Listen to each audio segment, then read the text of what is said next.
Olá, meus irmãos, graça e paz.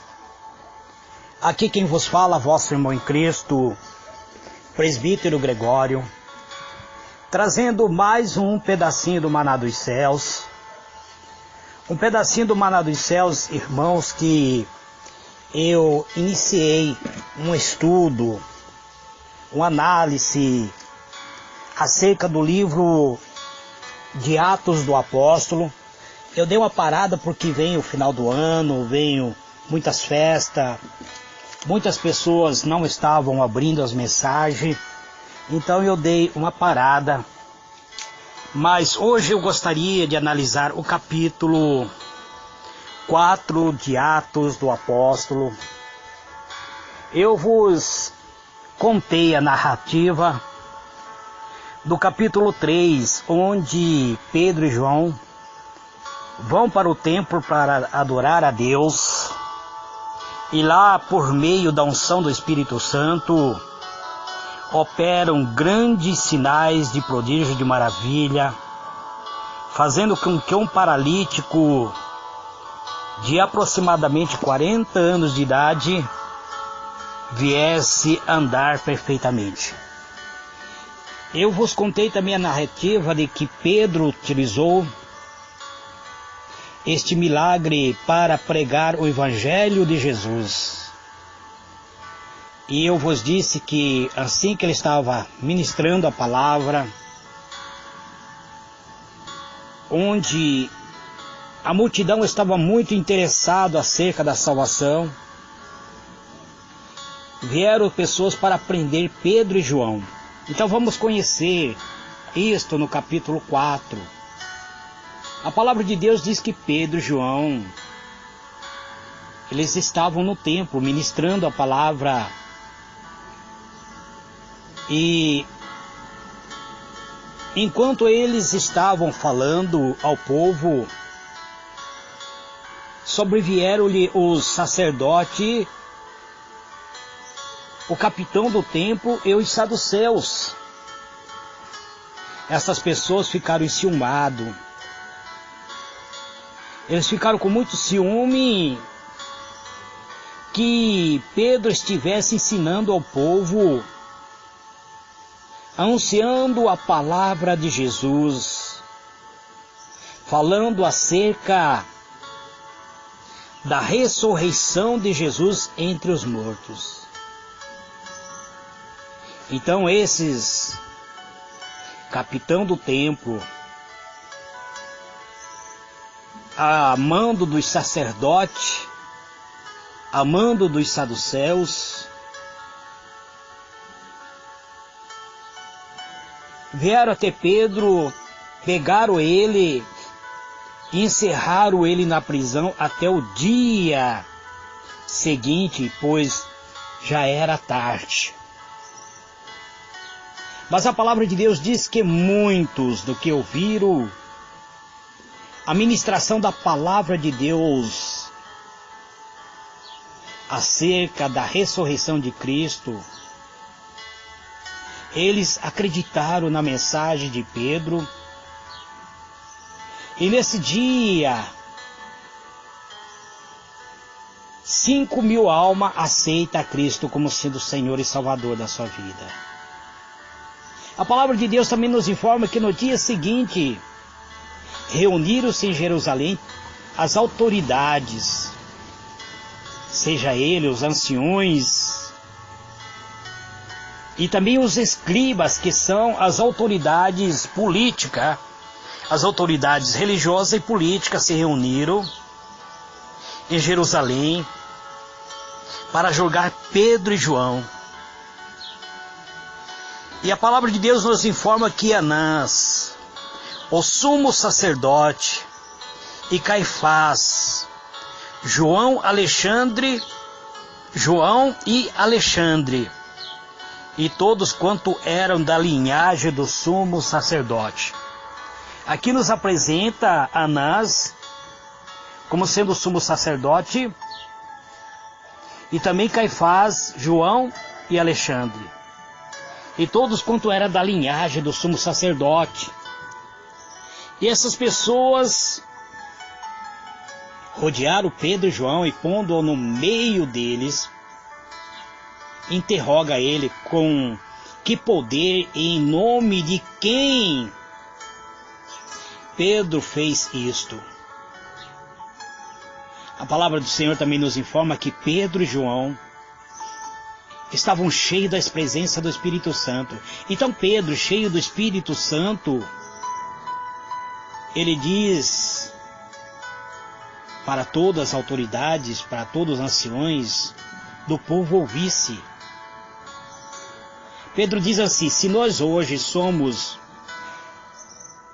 julgados acerca do benefício feito a um homem enfermo e do modo como ele foi curado, então seja conhecido de vós todos e de todo o povo de Israel que é em nome de Jesus Cristo, o Nazareno, aquele a quem vocês crucificaram, e a quem Deus ressuscitou dentre os mortos.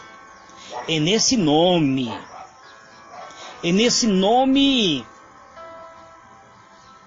que esses sinais é operado.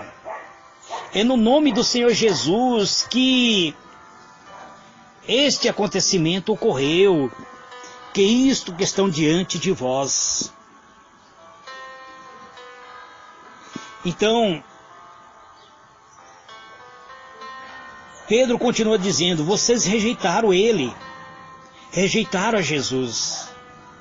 Mas Jesus era a pedra que foi rejeitada por vós. Pedro estava falando com aquelas pessoas que era para ser capacitado para edificar almas.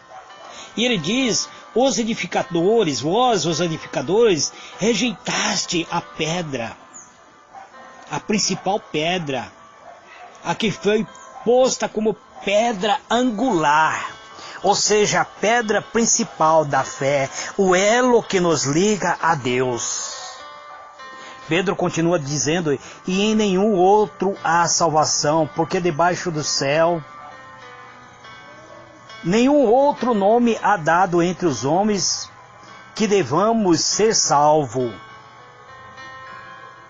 Aqui nós vemos na Bíblia Sagrada, no livro de Atos, capítulo 4, Pedro falando abertamente aos políticos, aos sacerdotes, aos anciões, acerca da ressurreição de Jesus. Então, vendo em pé com ele o homem que fora curado, então essas pessoas nada tinham que dizer, ao contrário. Me parece que prenderam Pedro, João e o paralítico, porque ele estava em pé junto ao Pedro, no momento que Pedro também foi interrogado. Então eles não tinham nada, eles não tinham o que falar ao contrário acerca deste milagre operado.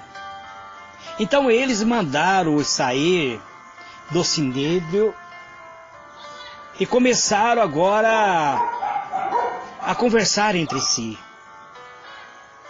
Houve uma conferência entre o sacerdote e o escriba acerca deste acontecimento.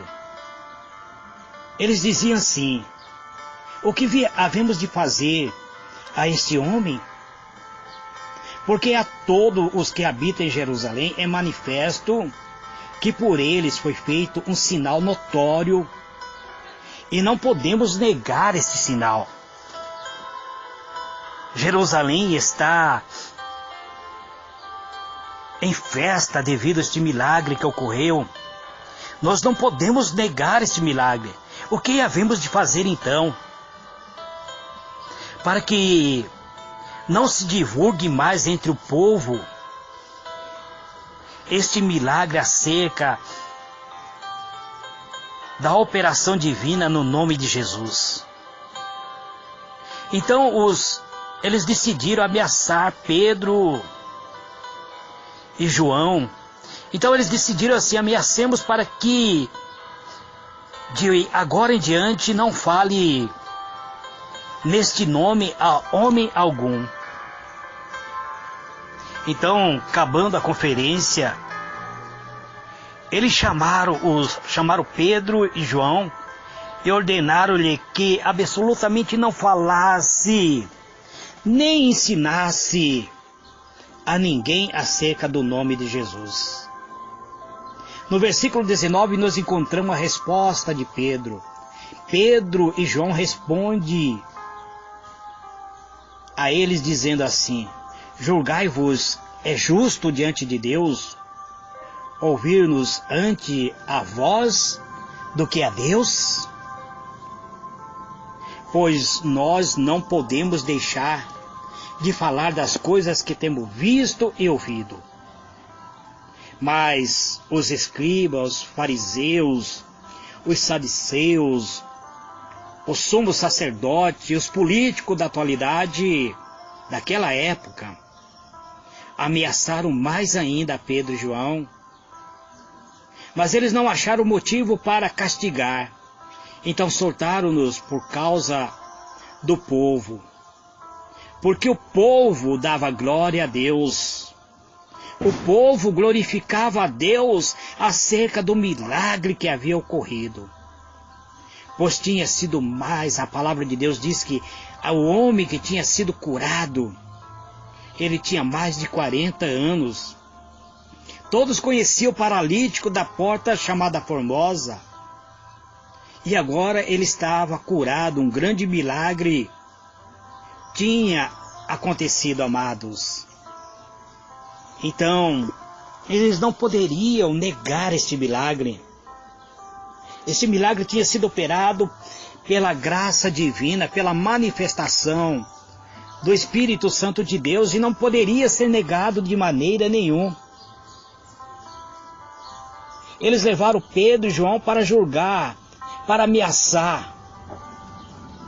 Só que eles não poderiam fazer nada contra o milagre, pois o milagre tinha ocorrido. Eles não poderiam negar o milagre, porque o milagre tinha ocorrido. O paralítico que nasceu do ventre da mãe paralisado, agora andava perfeitamente, glorificando e exaltando a Deus. Então, amados, quando Deus opera, Ele opera não para chamar a atenção para a personalidade do homem, mas para que as pessoas venham a conhecer o seu poder, para que venham a conhecer que Ele é Deus. Este, amado, é mais um pedacinho do maná dos céus que eu trago nesse dia de hoje. Que o Senhor ilumine a vossa mente e vos conceda a paz. Amanhã eu estarei dando continuidade do versículo que eu parei. Eu quero vos mostrar o poder da oração, ainda no capítulo 4, para depois adentrar no capítulo 5. Eterno e soberano Deus, te dou graça, Pai, pela sua benignidade. Te dou graça, meu Deus, pelo teu amor santo, pois o Senhor é um Deus santo e poderoso, um Deus que operou no passado grande milagre e que está propício a operar no presente século, se nós tão somente abrirmos o nosso coração e a deixarmos que o Senhor adentre em nossos corações e faça guarida em nossa alma. O Senhor está propício a usar a mim, ao ouvinte do pedacinho do maná dos céus, e a todos aqueles que for sensível à presença do Teu Espírito Santo.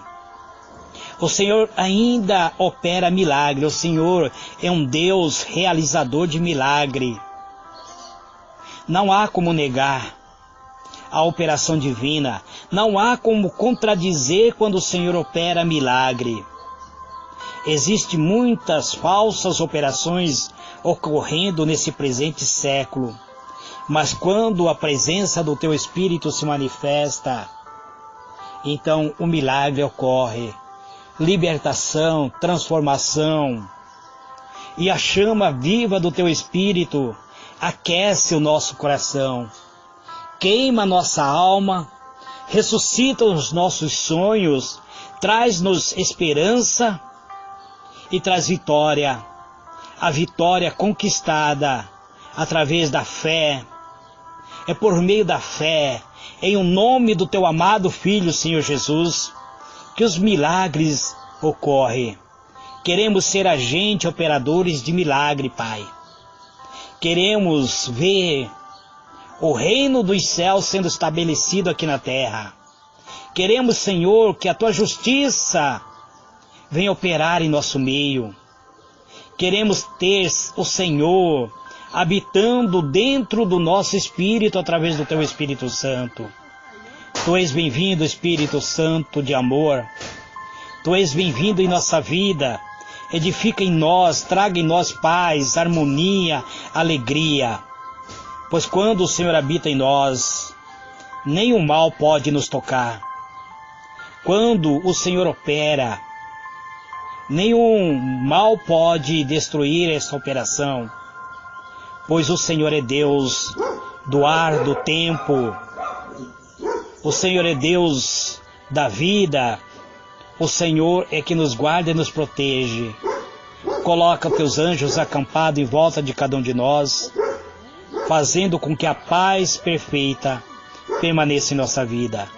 Te louvo e te glorifico, em o nome do Senhor Jesus. Amém e amém.